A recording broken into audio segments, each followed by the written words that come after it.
I've been doing a comparison with my 2003 Kona Stinky with newer geometry bikes to see what the difference is between the 2003 Kona Stinky and the newer bikes 2021.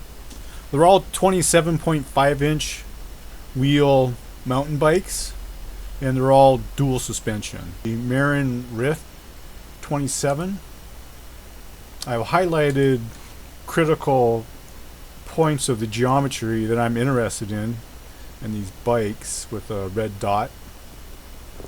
So the Marin, the axle position is pretty much going to be the same in all these bikes, so that's where my starting point is.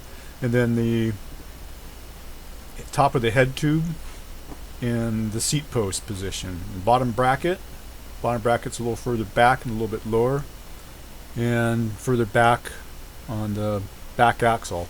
All these bikes are mediums that I'm comparing them to, and the Kona Stinky is a large. So the next one up is the Vander T7. It's not as far back in the axle and bottom bracket position.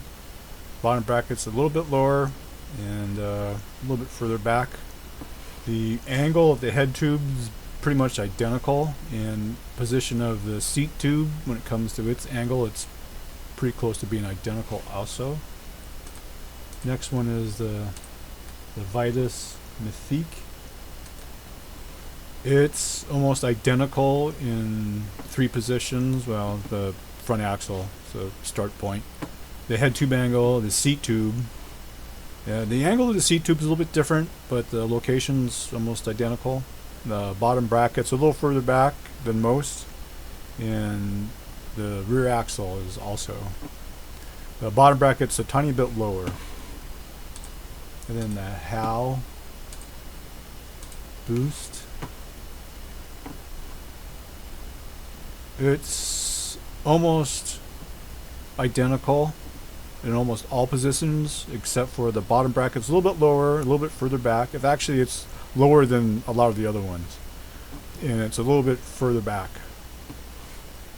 So that's pretty much the rundown of all the bikes that I'm interested in.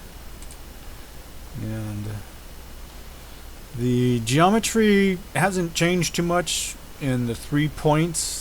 The front axle is the start point, the head tube angle, and the seat tube position. That's pretty much all the same. The bottom bracket's been moved back slightly and a little bit lower, and the back axle, the rear axle is a little further back, maybe an inch and a half. Looks like one of them might be 2 inches back. So that's pretty much the rundown on the new geometry. I thought I'd share that with all you guys. Alright, that's it. Bye guys.